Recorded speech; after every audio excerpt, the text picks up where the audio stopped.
Hey friends, what's going on? Do you like my new shirt? It's the most comfortable thing I've ever worn. I love it. Hope you and your cats are having a wonderful, beautiful, fulfilling day. A lot of people ask me, can a raw diet help my cat with insert health condition here? Can a raw diet help my cat with kidney issues? Can a raw diet help my cat with allergies? Can a raw diet help my cat with this and urinary and diabetes and that? Well, I have a question for you. Is your cat a cat? Yes?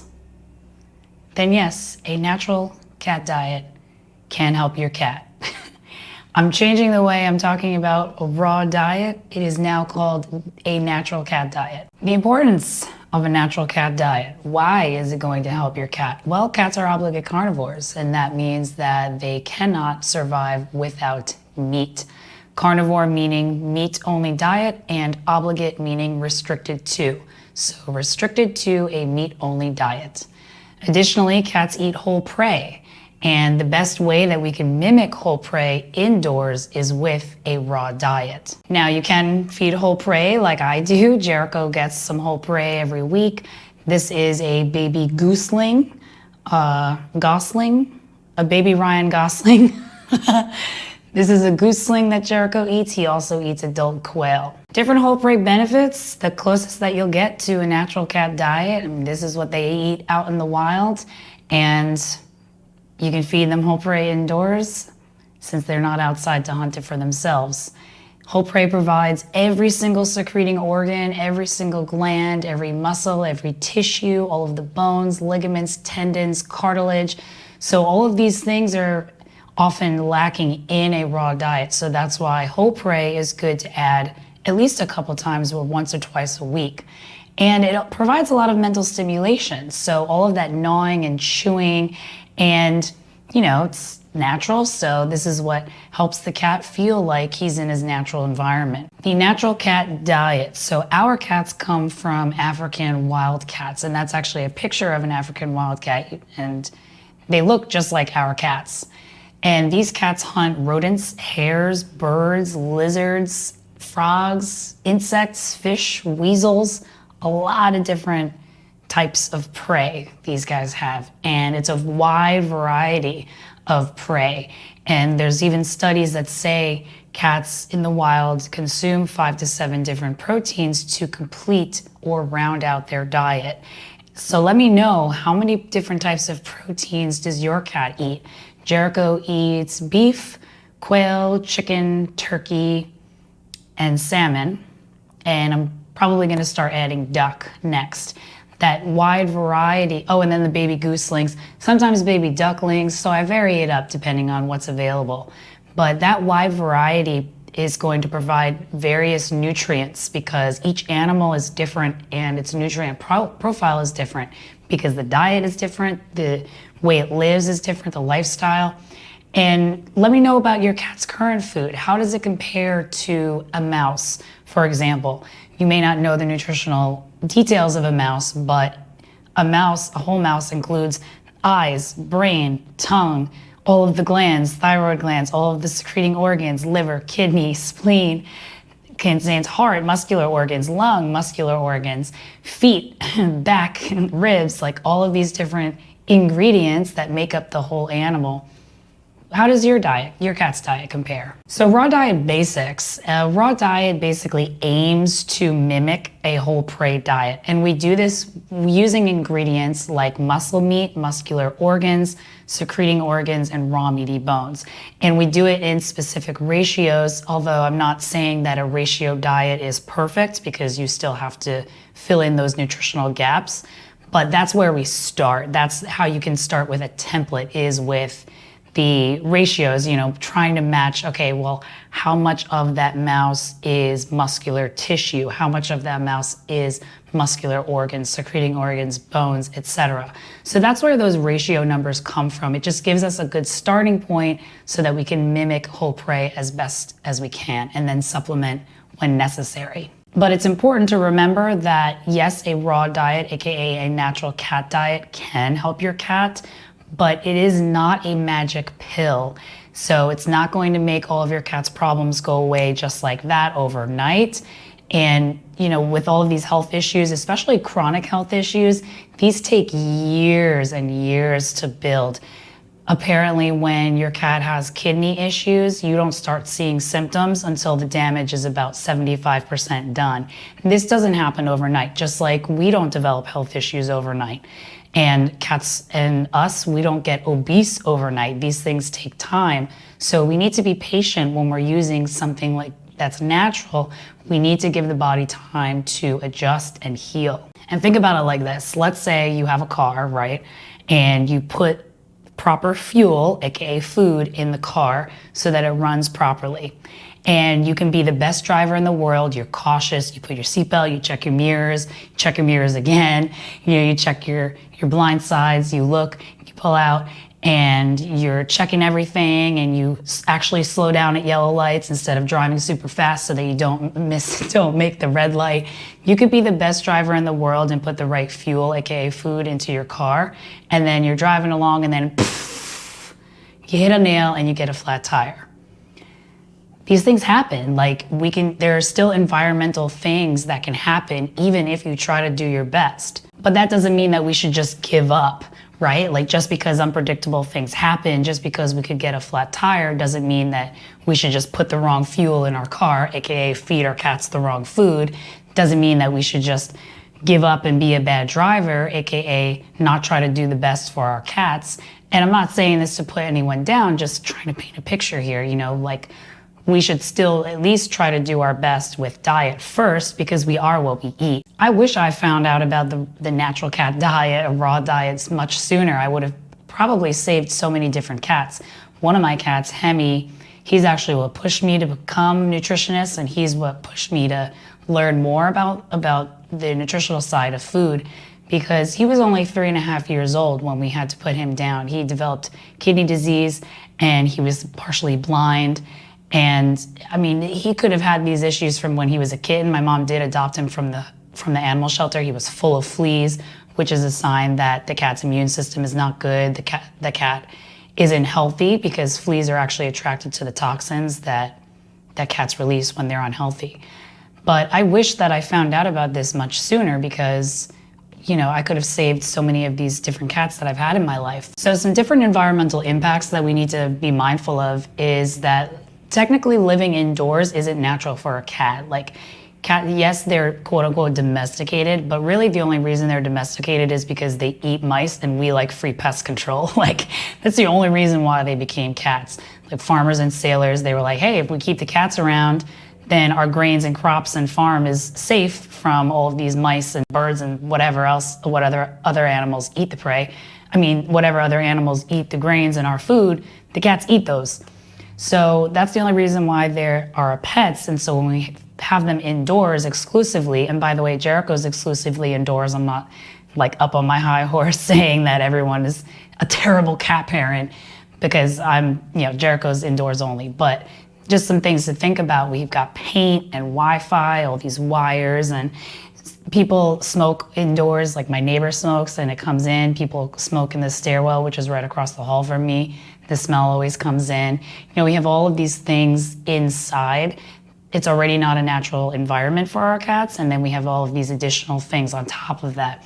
Additionally, sedentary lives and lack of mental stimulation can lead to stress. So a lot of people think that, I have a small apartment, my cat sleeps all day, that's normal. It's not normal. Cats hunt and they use their energy for hunting. So when they're indoors, they just have that mindset of, I need to sleep as much as possible to conserve my energy. But the problem is when they're indoors, they aren't using that energy, right? So we need to play with them, and we need to provide that mental stimulation through the chewing and gnawing, because that also helps their face muscles and it helps with their dental health. There's so many different effects that happen, positive effects that happen just from diet alone. And the other thing is that the tap water quality is not good. So there's a lot of disinfection byproducts and a lot of chemicals in there, and water is the most essential nutrient. And that brings me to my affiliate partner. So I tested my water with Tap Score, and even though I made it above the US and New York average, I still had chloroform, total THMs, and other disinfection byproducts. And these things can impact kidney health, liver function, immune function, all of these things that help protect your cat. And it's really easy to test your water. They send you a kit, everything that you need, and then they send you your results after they test it. So you can go to mytopscore.com, use code Caticles, and you'll get $10 off your purchase of $100 or more. There's a clickable link in the description, but again, it's mytopscore.com, code Caticles. Additionally, I made a help desk that answers all of your frequently asked questions. The first one is, my cat is too picky. And I also talk about best cat food brands and even litter box solutions. So the link to that is in the description as well. That's kind of like the home for where you can go to get all of quick answers and product recommendations of basically everything that people ask me about.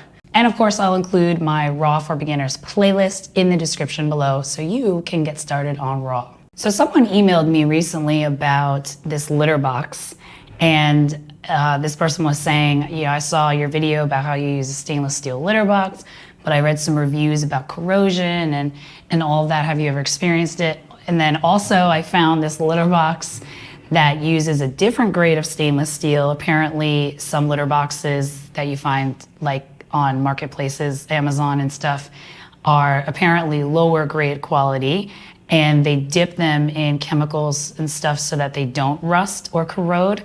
But this specific litter box apparently is a different grade of stainless steel. And this person was like, am I crazy for actually thinking about spending $300 on this litter box? So I wanted to take a look at it with you and talk about it. So it's called Less Litter, and the website is lesslitterearth.com. So the litter box is round and it has very high sides. So that right there, I'm kind of a little iffy about. Jericho's litter box is a rectangle basically, and it is stainless steel, and I got it from Amazon. I bought it in 2019, and I've cleaned it every single week ever since, and it doesn't corrode. Could be that they dipped it in stuff. I honestly don't know. This was before I was a little bit more conscious about the companies that I buy from. But anyway, this litter box is circular, and there are very high sides. And Jericho's litter box doesn't have high sides, and it's also wide open. So it's like one of those chafing dishes that you see when there's a buffet and they have like a restaurant. They have a big dish of food at the slop line. Anyway, so this one is circular, has high sides. I don't know about that because I don't know. I mean, where the cat enters is lower, but I feel like it might be a little too secluded. I mean, cats do like their privacy when they're going to the bathroom, but they also like to be able to look around. I mean, I guess the cat can still kind of look around, but I'm not really sure. Also, I'm concerned about how to wash this thing, because currently I wash Jericho's litter box in the tub, and a lot of people have said like, ew, or like along those lines, ew, that's disgusting. Well, I live in an apartment, and the only water supply that I have is my kitchen sink and my bathtub, so I'm obviously not gonna wash his litter box in the kitchen sink. So bathtub is the only option that I have, and I clean the bathtub after I wash his litter box. So I don't know. It says certified 316 austenitic stainless steel, surgical grade, marine grade, limited lifetime warranty, exceeds US and European Union standards, including Germany, utility patent pending. So yeah, it's supposed to be much better, and it's tested and certified by third party in Switzerland. So they actually have an FAQ page on their box. Okay, so I mean on their website. So for stainless steel 200 is metal straws, kitchen utensil, kitchen tray. Stainless steel 304, commercial equipment, pots and pans, outdoor barbecue grill. Less litter box stainless steel 316 is for surgical instruments, marine applications, medical equipment. And it says feline urine degradation, corrosion resistance. And the less litter box has all of the 5 bullets checked. And for plastic, only has one. I mean, I always say don't use a plastic litter box anyway, because you have to replace it at least once yearly. So you're gonna be spending, I don't know how much they are because I haven't purchased one.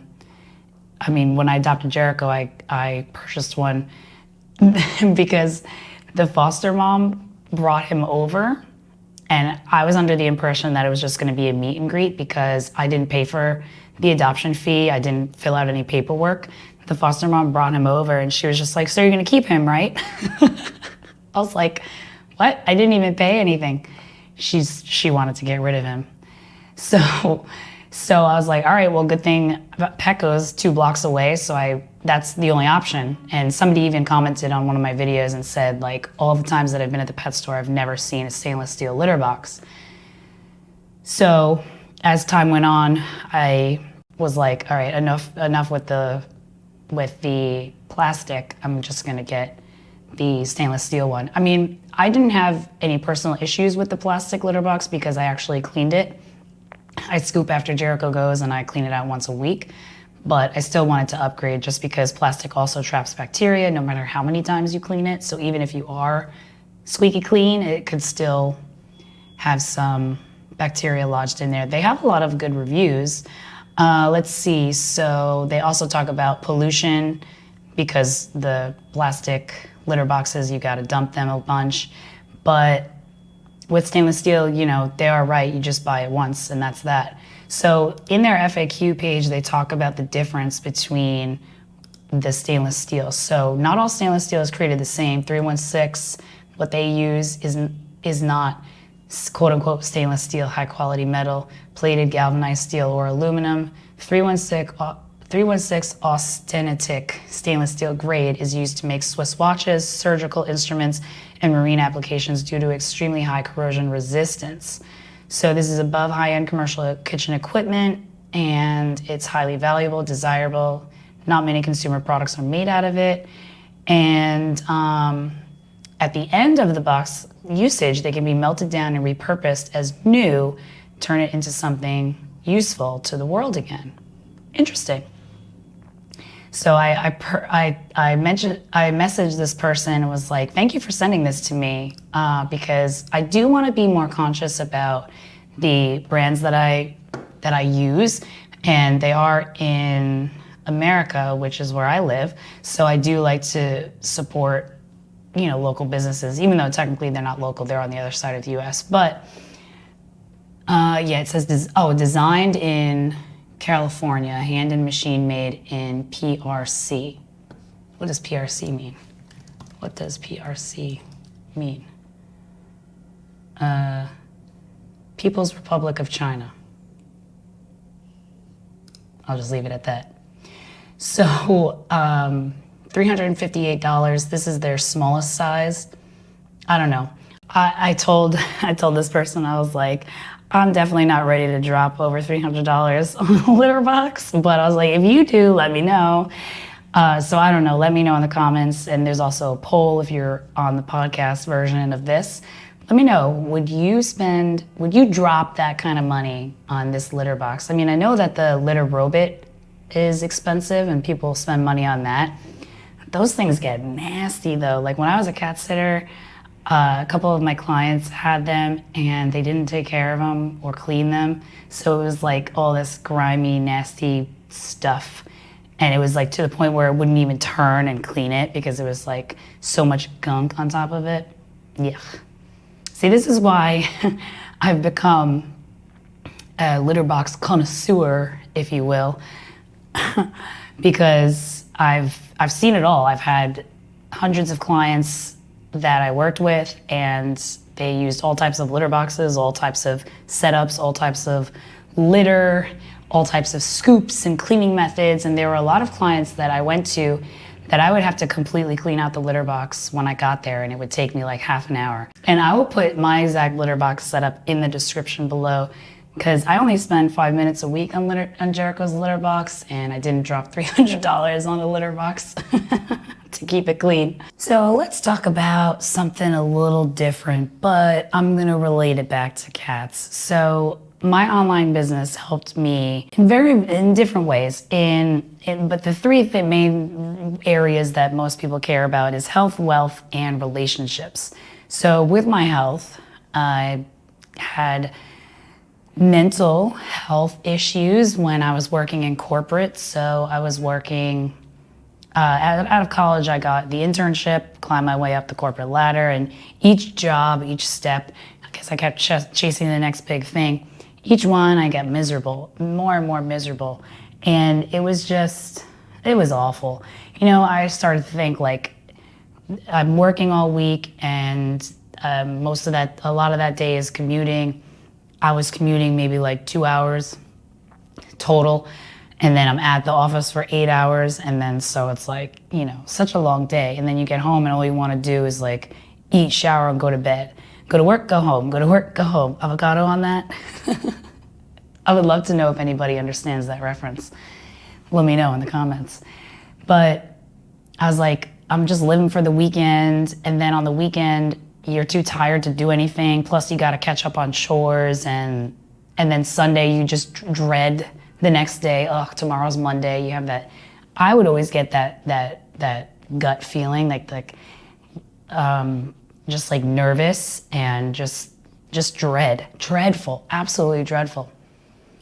So after 6 years in that industry, I was in marketing and advertising and content creation. Side note, I am still grateful for that experience. Now that I look back on it, it was exactly what I needed, the foundation that I needed to start my online business. So there's that. So, you know, it is a good thing. But when I was in it, it's hard to see what the future has for you. So after 6 years, I quit. And it was the first time since I started working when I was 13 that I didn't actually have a job. Thankfully, one of my friends needed part-time assistance, and he works in construction, so it was a lot of money, which was nice. So that held me over while I applied to cat sitting and dog walking jobs. And I was like, instead of chasing the next big job, I'm gonna apply to jobs that I actually care about. And so I ended up getting a cat sitting job, and then I used the app called WAG to fill in my time when I wasn't as busy cat sitting. So I would kind of use that as a backup. So, because some days I would only have like 2 visits, which is nothing. And it's unpredictable because cat sitters are needed when clients go away on vacation or business trips. It's not like dog walking where the client's at work all day and they need a dog walker multiple times a day, every day. So with cat sitting is like mostly weekends and holidays when people go away, but some last minute things always come up, and some people would travel for a month, and so we would have consistent work. But anyway, it was a lot of fun and I really enjoyed that experience, but I started to feel like I was taking better care of other people's cats and dogs than my own, Jericho. And so I also wanted to help people outside my local area. You know, I wanted to help more cat parents.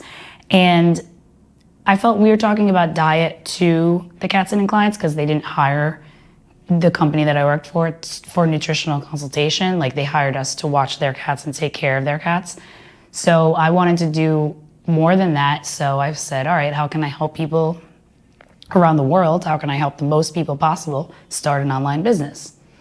So I started with a website, and then from there I gradually added more and more things, and it's just brought me so much more fulfillment. Like, leaving corporate life definitely helped, but then with cat sitting and dog walking, again, don't get me wrong, I absolutely love the job. It's very rewarding and fulfilling, but you don't make a lot of money unless you have like 13 visits in a day, and for half-hour visits with average half an hour of travel between each client, could be 30 minutes, could be an hour and a half. I rely on public transportation and my kick scooter. So some days I would have like 13, 14-hour days. So it's a lot of hard work. A lot of people think, oh, you just play with cats all day, but that's not true. It's more than that, especially with dog walking, because you have huge dogs that like to pull, and it's mayhem on your back. Again, I know it sounds like I'm complaining about the best job ever, but just being real about it. So I started my online business, and it just helped me so much more with fulfillment. Plus, I'm being creative. I get to make videos and graphics and now I'm making digital products, and now I'm making physical products. Hey, this shirt is so comfortable. Anyway, so it's fun. And then I have my weekly newsletter. You can sign up in the link in the description. And I just started making these little hubs with this new platform that I'm using. It's really exciting. And it's like trying new things all the time. And I love learning and reading and studying. So this really helps. And I get to work from home. So I get to be with Jericho as much as I want. So it's like, it's a win-win. And with my wealth, the thing is, you can work your way up as much as you want, but you're never going to make enough, or you're never going to make as much as the people above you, and you're never going to forget about making as much as your boss. It's just not going to happen. And when I was a cat sitter, I quickly rose up to the highest wage that I would ever get. So that was it. Like, that was the most money that I would ever make. If I was still working there today, 5 or 6 years later, I would still be making the same wage. Yeah, clients leave tips, but it's not all the time, and that's not predictable enough to rely on. And same with dog walking. You can set your own prices now on WAG, but they don't allow you to raise it higher than the average maximum. But when I was using WAG, it was a flat, like they decided what price that you can charge. Now, today, you can actually set your own prices. But again, it's within, it can't go outside of that average maximum based on your local area. So there are still some constrictions. And again, yeah, pet parents can tip you, which is nice. And I'm always grateful for that. But again, it's not a reliable source of income. Not reliable enough to be like, oh, I'm gonna get tips. You can't really think about it like that. So with online business, though, the only cap to how much money you can make is your creativity. So with online businesses, you have multiple streams of income because there are so many different ways to make money online. Whereas when you're at a job, it's like you do your job and then you get paid for it. You're trading your time for money. Online business, you are still trading your time for money. Like, I'm spending time making this video, then I'm going to spend time editing it. Then I spent time, crafting bullet points. I'm going to spend time uploading it and putting on different formats and different platforms. But then once that's done, and that video is going to live on YouTube and wherever else and continue to make money 5 years from now. And that's not the only income stream. Whereas, like, when you're at a job, it's like you get paid for the work that you do, and then that's that. Maybe you get a raise here and there, maybe you get a bonus here and there. But with online business, it's much more scalable. So for example, in my business, I have 4 main income streams.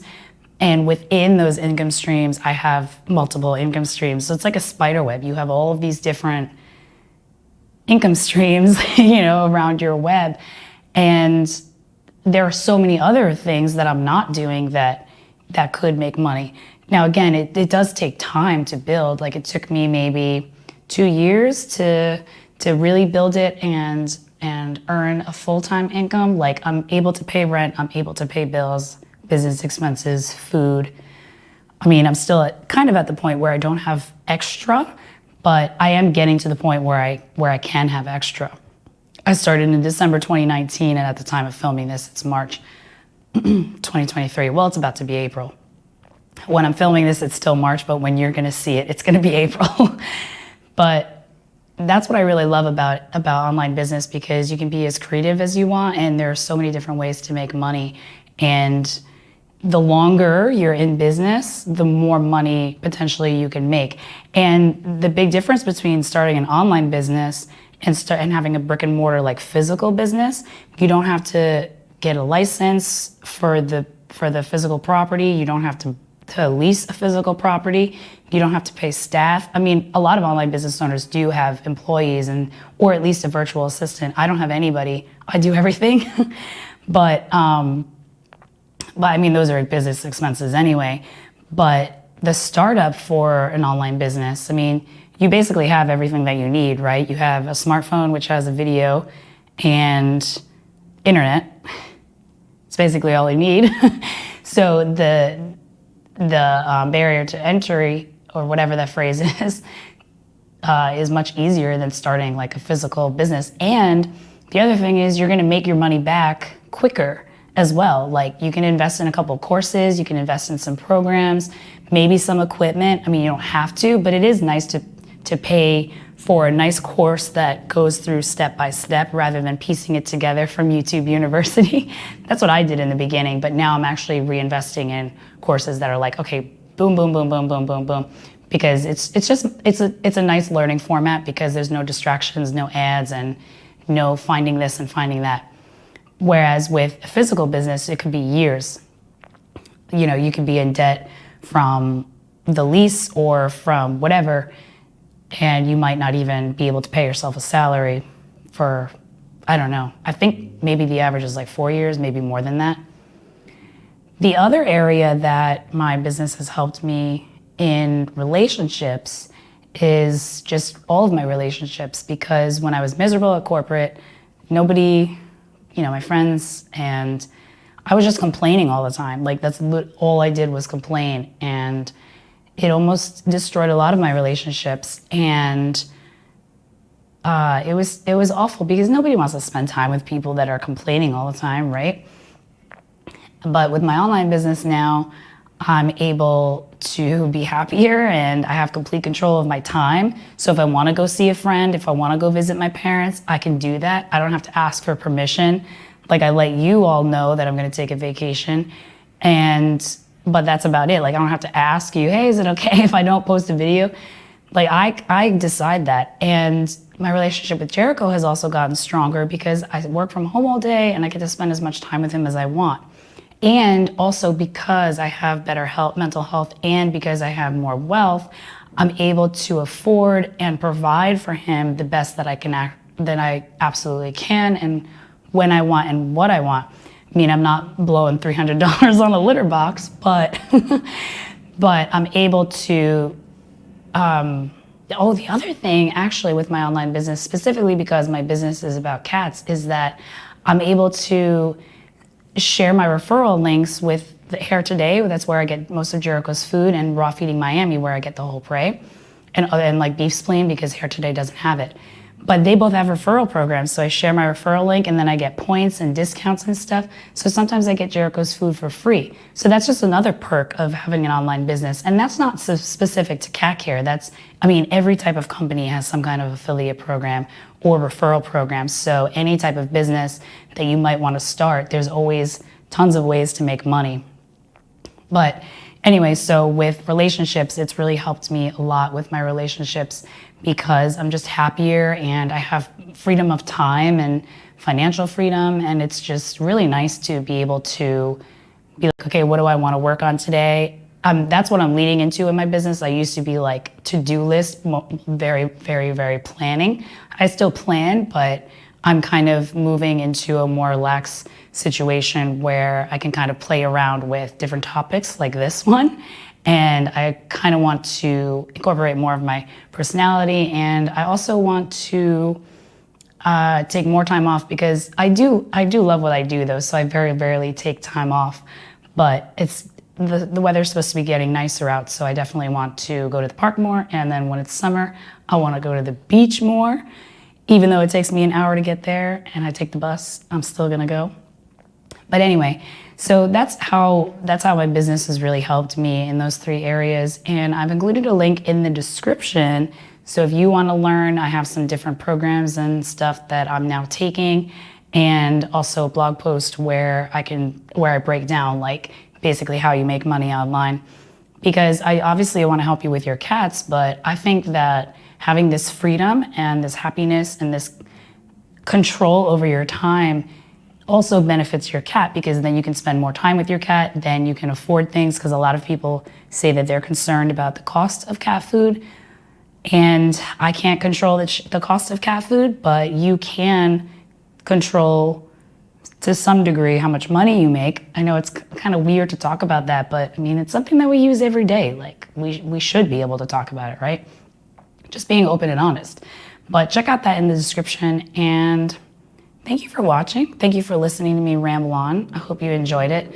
Let me know, review the podcast, help me get this message out to a lot of people that need this help. And I hope you have a wonderful day.